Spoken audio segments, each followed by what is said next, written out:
Venons-en maintenant aux politiques. Après l'économie, Valérie Bugeaud, alors vous partez sur ce sujet d'un constat simple. L'État n'existe pas. Vous dites que c'est carrément une coquille vide. Pourtant, la France a toute la panoplie d'un vrai État. Elle a un président, un parlement, un gouvernement, une armée, une police, des impôts à payer. C'est pas un État, ça ? Non, ça, c'est pas un État, c'est une structure de pouvoir, effectivement, mais qui n'est pas un État au sens politique du terme, parce que l'État, c'est organiser la vie de la cité en tenant compte des intérêts particuliers de tous les habitants de la cité. Or là, il ne s'agit pas de ça, il s'agit de relais de pouvoir des intérêts économiques cachés, mais bien réels, qui sont imposés en tant qu'objectif politique à toute une population qui ne comprend pas exactement de quoi il s'agit. La démocratie représentative ne serait donc qu'un relais d'intérêts financiers supérieurs. Absolument. La démocratie représentative est une imposture, je l'explique depuis très longtemps quand même maintenant, doublée d'un système de banque centrale toujours initié par des intérêts privés, qu'elles soient sous forme publique ou privée, de toute façon les intérêts privés sont toujours à la manœuvre derrière la gestion des banques centrales. Les États, entre guillemets, tels qu'on les connaît aujourd'hui, ne sont que des relais d'influence, des relais de puissance des intérêts privés cachés derrière les gros conglomérats économiques, et donc en dernier lieu, ce sont les intérêts financiers qui dominent. La multiplication des partenariats dits privés-publics. Ça, c'en est une des manifestations, mais effectivement, ça va au-delà, puisque le système même du parlementarisme représentatif, qui est fondé sur l'existence de partis politiques, ces partis sont là pour capter les intérêts publics et ne faire ressortir que des intérêts orientés dans des directions idéologiques qui n'ont pas beaucoup de rapports, qui ont très peu de rapports avec les contraintes et les intérêts bien compris des populations en question, mais qui sont là pour contrôler en fait et guider dans des impasses les représentations d'intérêts, de tous les intérêts publics et privés qui traversent une société. En fait, l'agglomération des intérêts privés fait qu'on peut déduire de ça un certain intérêt public. Mais si vous n'avez pas la possibilité de représenter politiquement tous les intérêts privés en cause, si vous ne représentez que les intérêts financiers, il n'est pas possible de déduire de tout ça un intérêt commun. Donc c'est toute la stratégie qui a été mise en place par le biais effectivement du parlementarisme représentatif. On sait qu'il s'est imposé en France à partir de la Révolution française, et on sait que ce système de parlementarisme représentatif vient du Conseil des barons de la Magna Carta, qui est elle-même une imposture, parce que la Magna Carta, on nous présente ça comme la quintessence de la démocratie, mais c'est encore là, c'est une imposture. Il faut quand même essayer de comprendre ce que les choses ont représenté. La Magna Carta, c'est la révolte des grands barons contre le roi d'Angleterre. Donc, je veux dire, c'est pas démocratique. C'est plutocratique, effectivement. C'est des intérêts supérieurs contre l'intérêt central qui est censé représenter, lui, l'intérêt collectif de tous les gens qui habitent sur un territoire. À quoi servent les partis politiques, Valérie Bugeaud, dans tout ce que vous dénoncez là ? Les partis politiques sont l'organe prioritaire de représentation des intérêts financiers supérieurs par la captation illégitime de ce qu'on appelle la représentation politique. Les partis politiques ne représentent in fine, ne rendent à la représentation politique réelle, non pas l'intérêt de tous leurs électeurs, mais seulement de ceux qui financent en dernier lieu les partis politiques. Dans ce contexte, plus il y a d'élections, plus il y a de corruption, puisque une élection, ça coûte très très cher, et à un moment ou à un autre, les partis sont amenés à chercher des subsides, et ces subsides les habitants d'un territoire ne sont pas suffisants, surtout dans les territoires appauvris, pour financer tout ce théâtre politique qui est en réalité une manifestation théâtrale, rien d'autre.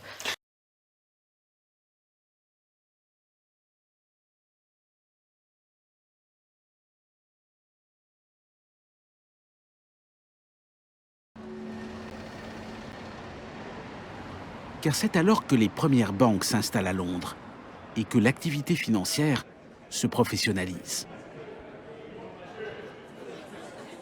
Jusqu'ici, les choses se passaient de manière artisanale, dans les pubs la plupart du temps.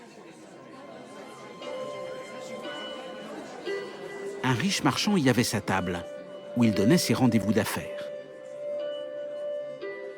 Une personne qui voulait lui emprunter de l'argent se présentait accompagnée d'une autre personne qui se portait garante. Et le riche marchand, s'il le jugeait opportun, lui prêtait l'argent demandé.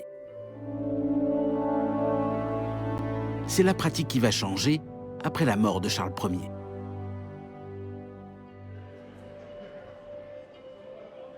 Quelques mois après son exécution, Oliver Cromwell devient Lord Protecteur, une sorte de dictateur.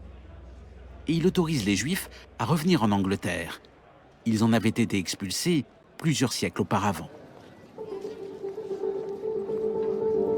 C'est alors que s'installent à Londres des banquiers juifs venus d'Italie. Ils choisissent une rue du centre de la City, Lombard Street, la rue des Lombards.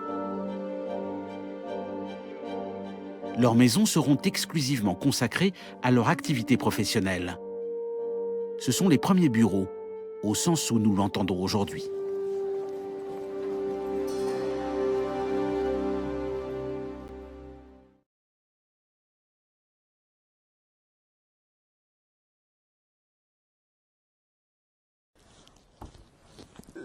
Je trouve qu'il est très relié parce que lui aussi, il parle des marchands et de l'esclavagisme des marchands. Alors c'est un autre angle, mais c'est vraiment, on parle de la même chose en fait. C'est le livre de Losurdo, Contre-histoire du libéralisme. J'ai plusieurs contre-histoires du libéralisme, celle-là est remarquable. Avec un enrichissement des pays esclavagistes en question, des pays libéraux, la Hollande d'abord, l'Angleterre ensuite, les États-Unis ensuite, à chaque fois génocidaire, à chaque fois, ça part de la libération des rois et des églises. Les marchands, en Hollande, d'abord, s'émancipent de Philippe II d'Espagne, se libèrent de cette contrainte. Le roi tenait les marchands. Dans l'Ancien Régime, moi je n'ai pas appris ça à l'école, dans l'Ancien Régime, c'était pendant des siècles, les rois tenaient les marchands. On savait qu'on avait à craindre des marchands. Depuis des millénaires, on savait qu'on a à craindre des marchands. Et le roi et la religion empêchaient les marchands de sévir, empêchaient les marchands de mal faire. Et quand les marchands, intrigants avec tout cet argent qu'ils accumulaient, intrigants pour avoir le pouvoir politique, arrivent à prendre le pouvoir politique, c'est 1789 chez nous, hein. C'est avant en Hollande, puis en Angleterre, puis chez nous, puis aux États-Unis. Quand les marchands s'émancipent des princes et de la religion, ils se disent libéraux et ils peuvent enfin devenir esclavagistes et génocidaires. Et donc, les Hollandais, se libérant de la tutelle, de la limite de leur pouvoir qu'était le roi d'Espagne, Philippe II d'Espagne, deviennent libéraux et se mettent à coloniser, donc à esclavagiser et à génocider l'Afrique. Valérie Bugeaud, pour bien que nos téléspectateurs comprennent le fondement juridique de la société actuelle, voilà, vous dites que le droit anglo-saxon donc aurait pris le pas sur notre droit, le droit continental. Est-ce que vous pouvez nous expliquer la différence entre les deux ? Alors, le droit anglo-saxon est entièrement conçu, si vous voulez, comme un instrument, un moyen d'action au profit des puissances financières, comme je l'ai expliqué tout à l'heure. Et donc, il s'est fondé historiquement sur le développement du droit maritime et du droit commercial. Donc, sa tendance naturelle, c'est d'être commercialiste. Et au contraire, le droit continental traditionnel était un droit de nature civile, un droit commun, donc qui s'applique à tous, sans exception au départ, fondé sur la capacité à organiser le groupe, à organiser la vie en commun et donc organiser la politique. Donc c'est un moyen d'action, si vous voulez, au profit de la politique. Alors que le droit anglo-saxon est un moyen d'action au profit de la finance, ce qui est tout à fait différent, voyez-vous.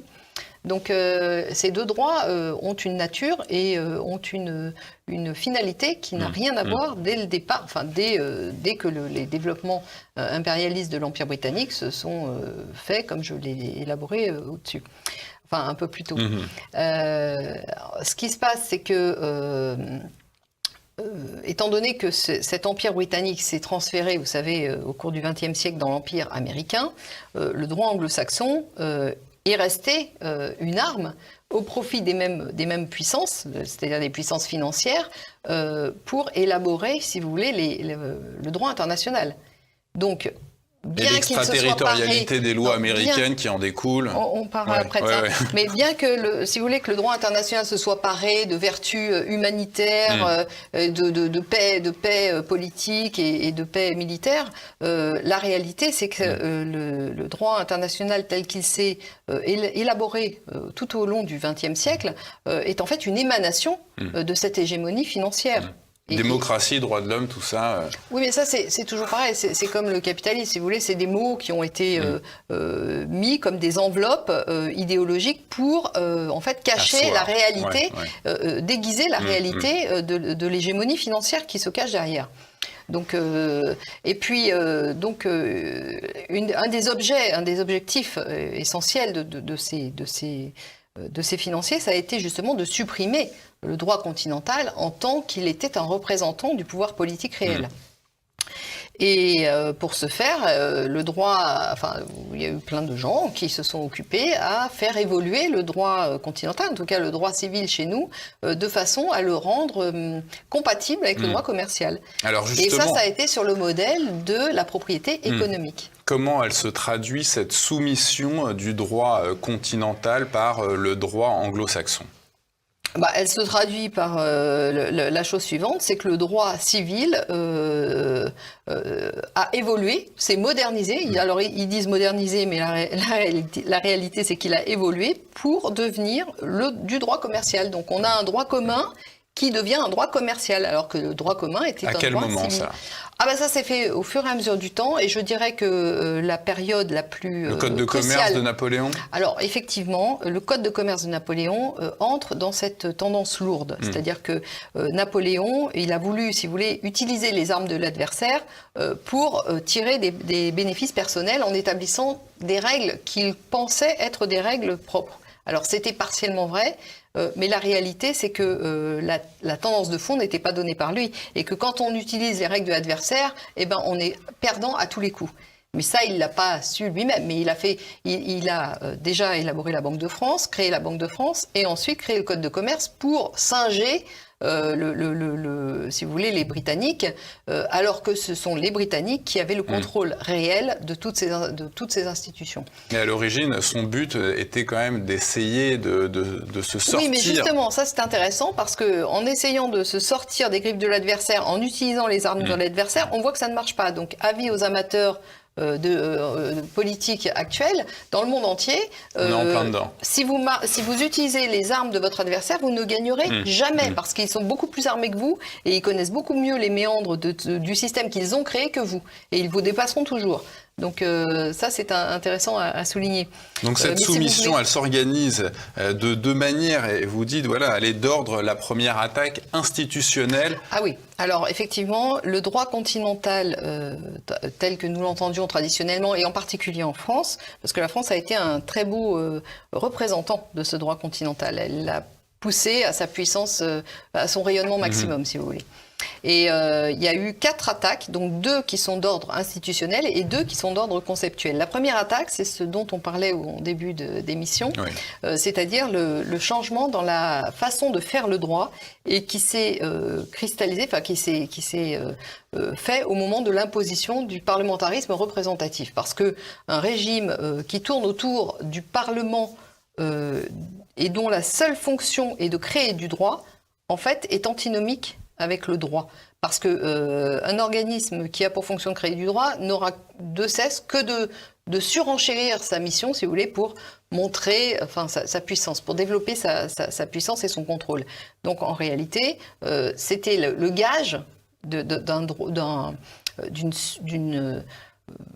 de droit superfétatoire, si vous voulez, de règles. Ça s'est opéré à peu près sous Louis-Philippe, quand le roi de France a cessé d'être le roi de France pour devenir le roi des Français avec un régime constitutionnel. Ça s'est opéré à plusieurs moments. À partir du moment où le parlementarisme représentatif s'est imposé, alors vous avez eu la première constitution, la deuxième qui n'ont pas tellement donné grand-chose. Après, vous avez eu le directoire, vous avez eu le consulat, le directoire empire. Et puis après, effectivement, les choses se sont peu à peu mises en place. Voilà, ça s'est pas fait effectivement du jour au lendemain. Mais les velléités étaient là à partir du moment où la Révolution française a émergé, si vous voulez. Et l'attaque suprême, c'est l'institution. Alors après, on a eu une deuxième attaque qui est d'ordre conceptuel, et là c'est au début du XXe siècle, et c'est par l'imposition de la théorie pure du droit de Hans Kelsen. Parce que Hans Kelsen a supprimé, si vous voulez, a imposé la notion de droit positif en tant que tel, en supprimant l'adossement du droit au droit naturel. Donc le droit est devenu que les règles que l'homme édictait. En l'occurrence, c'est pas l'homme, c'est le Parlement. On est d'accord.